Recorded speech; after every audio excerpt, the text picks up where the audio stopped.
Olá a todos! Hoje eu irei apresentar o projeto que eu venho planejando e desenvolvendo nos últimos dias. Ele tem o nome de Ignis Corruption. Então o jogo é um city building medieval de sobrevivência com visão top-down. Como referência para esse projeto, eu me baseei em 3 jogos que eu gosto bastante. Eu peguei alguns elementos desses jogos que, quando combinados, me pareciam uma boa ideia. Para a parte de gerenciamento de recursos e controle de unidades, eu estou me baseando no Age of Empires 2, que é um jogo de RTS clássico muito famoso. Para a parte de sobrevivência e para jogabilidade, eu estou me baseando no Frostpunk, que é um jogo mais recente, mas ainda assim é espetacular. Ele traz uma imersão ali para o jogador e ele coloca alguns elementos de sobrevivência que eu nunca tinha visto antes e eu achei simplesmente fantástico. E para o gráfico, para o estilo visual, eu estou indo para uma pegada mais low poly, estilizada. Por exemplo, nós temos aí o Torchlight 2, bem colorido, mais cartoon e não necessariamente realista, ainda assim bonito. Um pouco sobre a gameplay do jogo.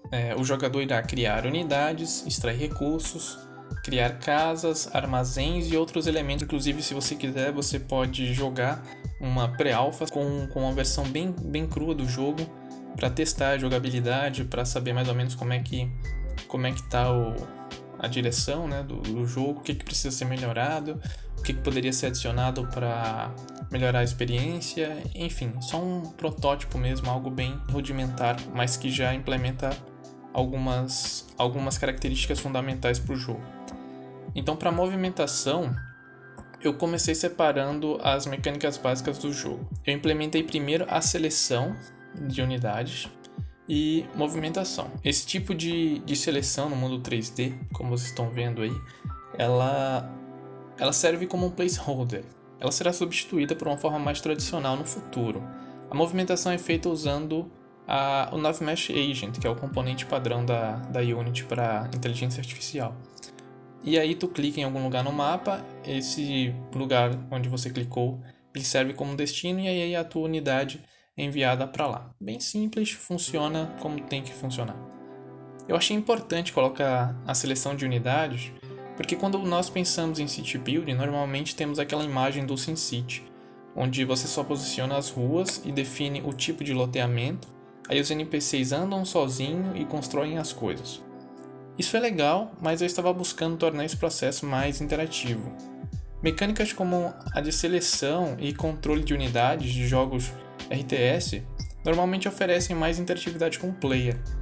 Então eu estou tentando implementar isso para ver como irá sair. Por exemplo, eu vou ter o jogo de city building, que é o foco, e sobrevivência, mas dentro dessa mecânica de construir a cidade, os elementos de sobrevivência vai vir pela parte de você poder selecionar as unidades, você direcionar essas unidades para coletar recursos, combater. Então, essa vai ser o diferencial do jogo.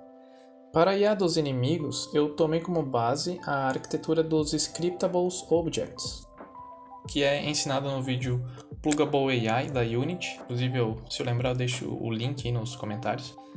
É um vídeo bem útil, inclusive, para quem quiser aprender mais sobre Scriptable Objects. Eu fiz dessa forma porque eu queria ser capaz de adicionar, criar e modificar comportamentos em runtime. E também conseguir criar variações com mais facilidade, uma vez que cada comportamento é plugável, né? Esse processo fica mais fácil. Como eu havia comentado, o jogo terá seleção de unidade. Para selecionar a unidade, você precisa ter pelo menos uma unidade. Então, eu planejei 2 tipos de unidades. Os Villagers, que são os aldeões, e os Warriors, que são os guerreiros. Essas unidades, apesar de serem distintas, né, elas podem fazer as mesmas coisas.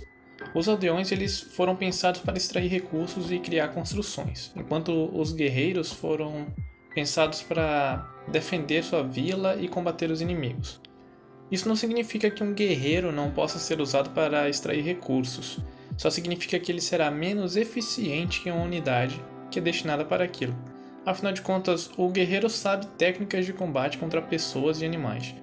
Agora, aplicá-los contra uma árvore e uma pedra não será a mesma coisa. Então seria injusto que eles fosse tão eficiente contra um aldeão normal, que passa o dia todo fazendo aquilo. Então você pode até usar seus aldeões normais para combate, só que ele vai causar menos dano do que se fosse um guerreiro, já que ele não vai saber como combater um inimigo, né?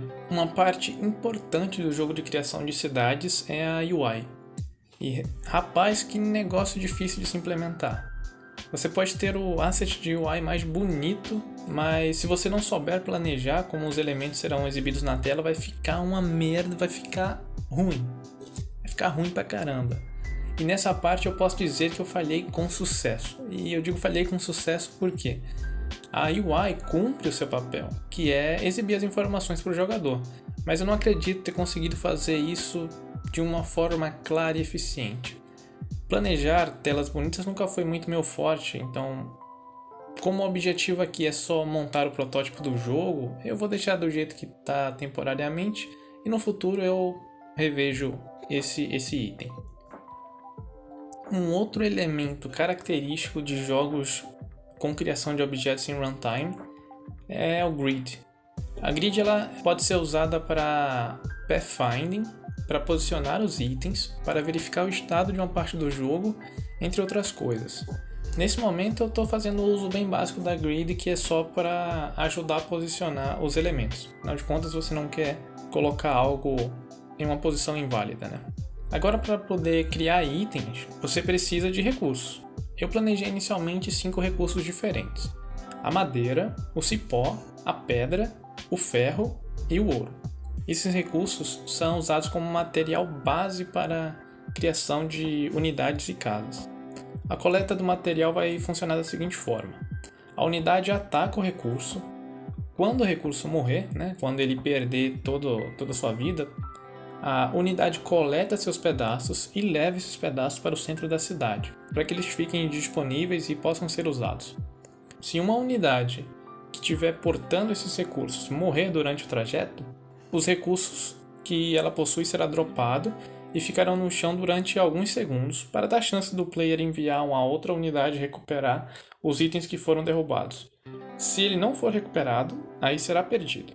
Para tornar as ações do jogador mais evidentes, eu estou usando uma biblioteca chamada DoTwin. Ela serve para tornar ainda mais caricato alguns eventos, como por exemplo quando o jogador ataca uma árvore ou sofre um dano. Esse ataque à árvore, por exemplo, é completamente irrealista. A árvore treme toda, muda a escala, mas a ideia é só para passar um feedback mesmo de que ele está interagindo com aquele elemento. Também foi desenvolvido um sistema de ciclo de dia e noite. A ideia é contabilizar a passagem dos dias para que isso influencie na dificuldade dos inimigos e em alguns eventos que ocorrem no jogo. O sistema de construção foi alterado para que quando você posicione algo no mapa, ele só possa ser usado depois que uma unidade construir. Você vai ter que posicionar algo no mapa e enviar alguma unidade para construir aquela construção.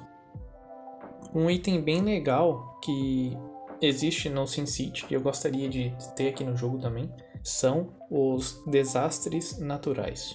Então, conforme os dias vão passando no jogo, vai aumentando a chance de ocorrer algum evento de desastre natural. No momento eu só implementei o meteoro, então pode cair meteoros na tua cidade e aí com o impacto desse meteoro causar dano nas tuas construções e tu pode até perder o jogo dependendo da quantidade de meteoros que cair e onde esses meteoros atingirem. Como é possível notar com base nas referências citadas, o escopo do projeto é de média para alta complexidade. Pelo menos para mim, na minha visão, Mas eu estimo que eu vou conseguir construir em aproximadamente 6 meses. Eu subi uma versão pré-alpha lá no Unity Play, mas eu vou adicionar também no itch.io e aí eu coloco os links aqui nos comentários. Assim, se você quiser jogar e dar um feedback, mas tenha em mente que é algo bem cru, com o objetivo apenas de pegar um feedback sobre como está a jogabilidade e o feel do jogo mesmo, Caso você queira saber mais detalhes ou até mesmo acompanhar o desenvolvimento, considere se inscrever aqui no canal. Obrigado por ficar até aqui e te vejo em um próximo vídeo. Tchau!